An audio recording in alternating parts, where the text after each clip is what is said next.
Tired of all those pesky lines at Disney World? Looking for a great place for a family vacation?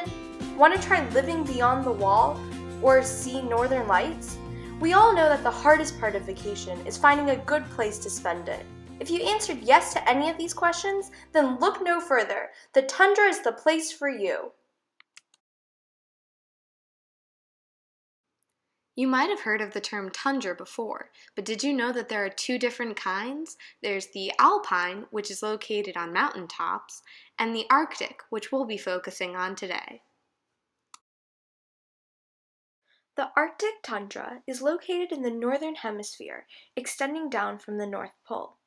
This makes it the coldest biome, with average summertime temperatures between 35 and 55 degrees Fahrenheit and average winter temperatures of about -30 degrees, making it perfect for Santa and his reindeer. The summer growing season is between 50 and 60 days long and has 24 hours of sunlight. There is very little precipitation, but it is still considered a wet place because the low temperatures cause evaporation to occur slowly. Water can be found in bogs and ponds.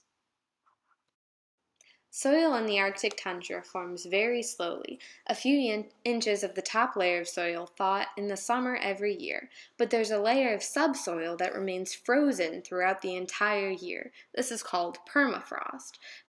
Although the soil in the tundra is largely very nutrient poor, the two most prominent nutrients are nitrogen and phosphorus. You can find about 1,700 varieties of plants in the Arctic tundra. They've all managed to adapt to high winds and frequent disturbances in the soil. You can find plants such as the Arctic willow, Arctic poppy, cushion plants, cotton grass, lichens, mosses, and even wildflowers in the summer. All of these plants tend to be short and they grow in groups together without deep root systems in order to resist the cold temperatures. They've also adapted to allow photosynthesis to take place even at low temperatures and with little light. These plants tend to reproduce by budding and division and not flowering. Of course, these plants work together along with the animals to produce a sustainable ecosystem. The lichens serve as food for the caribou and as nest-building material for small mammals. The lichens also grow on rocks and can break them down into soil, allowing mosses and ferns to grow, which are also used to line nests. Are you afraid of snakes? Well, lucky for you, there are no reptiles or amphibians in the Arctic tundra. I know what you're thinking, and the answer is yes. The Arctic tundra is home to a wide variety of majestic animals that will look perfect on your Instagram account. These animals include Arctic foxes, Polar bears, Arctic hares, seals, gray wolves, snow geese, musk oxen, snowy owls, and caribou. That's right, if you come to the Arctic, you'll get to meet Hedwig and Rudolph with your kids. These animals have all adapted to survive long, cold winters and reproduce quickly during the short growing season in the summer. Some animals and birds have extra layers of fat for insulation, while others might hibernate or migrate.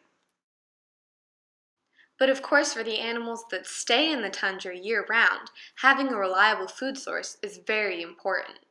Some primary consumers, such as caribou and lemmings, tend to eat primary producers, such as mosses and grasses and lichen. In turn, these primary consumers are then eaten by secondary consumers, such as ermine and even wolves. If you want to visit the tundra, though, you need to hurry because the tundra won't be here forever.